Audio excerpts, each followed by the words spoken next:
Here comes one of the world's most influential people, making American history as the second woman and the first black woman to serve as Secretary of State for this country. And now she shares her personal life in a new book called Extraordinary, Ordinary People, the memoir of a family, her family. We're honored to welcome for the first time on our show the former Secretary of State, Condoleezza Rice.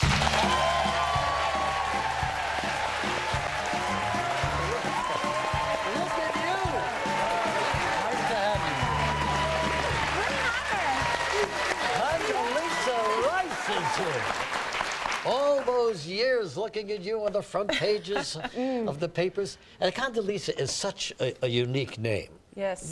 How did that happen? Well, had I been born a boy, I was going to be named John for my father. But my mother got to name the girl, and she wanted a musical name, and so she decided that Condoleezza, which is an Italian name meaning, Italian musical term meaning with sweetness, would be her daughter's name. So she changed the ending because she didn't think an English speaker would say it correctly. Exactly. Right? Yes, exactly. But you lived up to that name for her, didn't you? Well, I don't know about the with sweetness part, but maybe the musical part, You're clearly. a great pianist.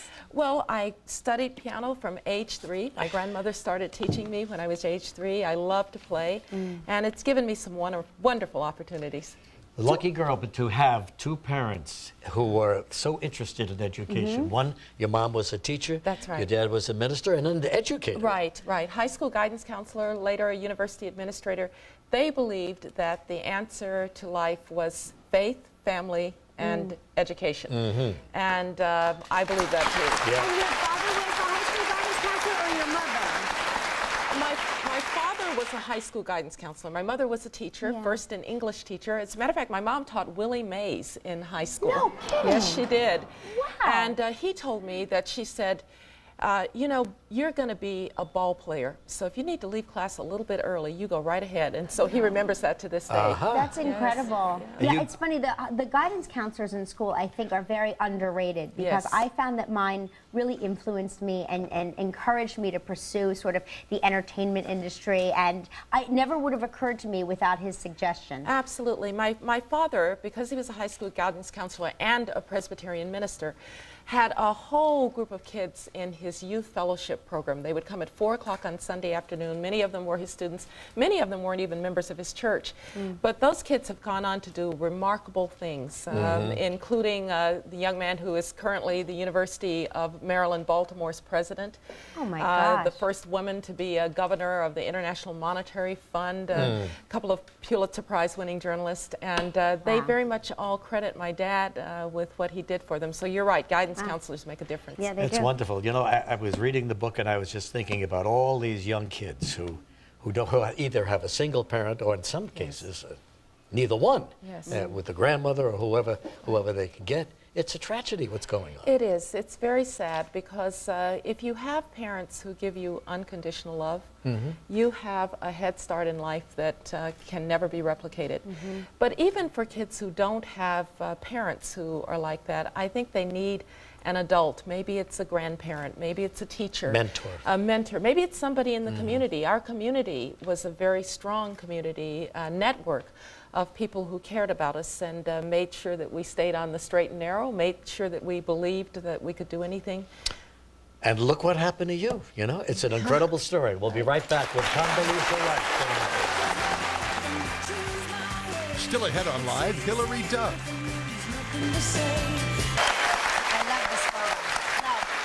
In the Condoleezza Rice book, her memoir, some pictures that are worth showing you right here. Now here she is, a little girl, standing in front of the White House, and your father remembers you saying a very interesting quote. Well, my father said, well, I may be outside today, but I'm going to be working in there one day. I don't really remember saying that, you know, but my father insisted. He insisted that I did. Maybe he was trying to... Suggesting. And in addition to being a pianist and a social studies person and all of that, here you are skating. I was a competitive ice skater. I was a very bad competitive ice skater. I am 5'8". I have 5'10" legs. I'm exactly the wrong body type. And I said to my father at one point, "Why didn't you put a tennis racket in my hand and skates on my feet?" Exactly. Right, exactly. I have to say this though: even if you're a competitive figure skater, even a very bad competitive figure skater is an amazing figure skater. As you know. And you're up at 5 o'clock in the morning to be on the ice, and I'm still up at 5 o'clock in the morning. Right. So. Then you graduated from the University of Denver. Yes.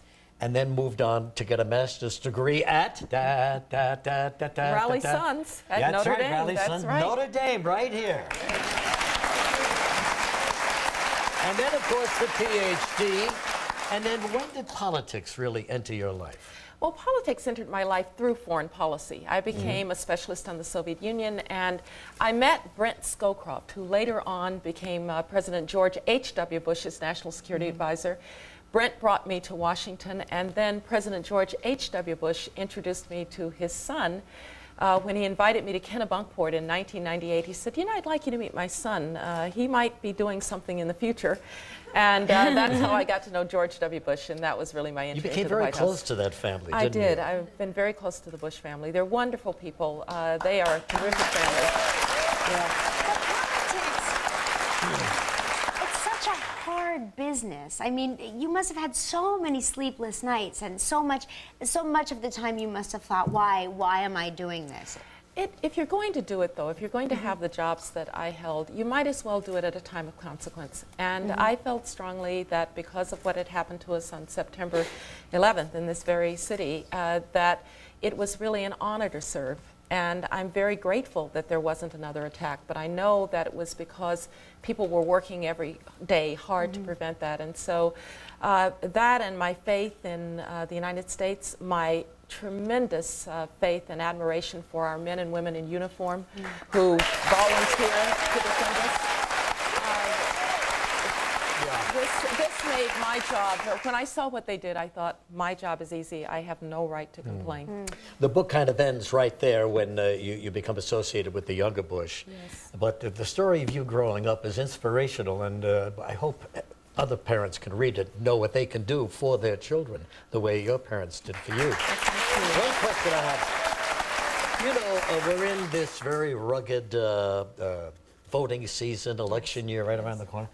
And so people are saying things, but you know, every now and then you hear that your administration is more responsible for the mess that the country is in right now than the current administration.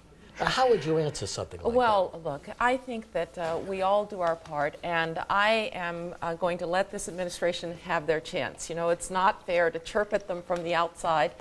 We had our chance. I think that President Bush led this country through extraordinary difficulty in extraordinary times, and that he did it with honor and with dignity. And we can't ask more of a president. Okay. All right, now look, here it is. Extraordinary, ordinary people. Right there, in the chairs right now. Condoleezza, so nice to have you here. What a pleasure. Hilary Duff coming up next. She got a book too. We'll be right back.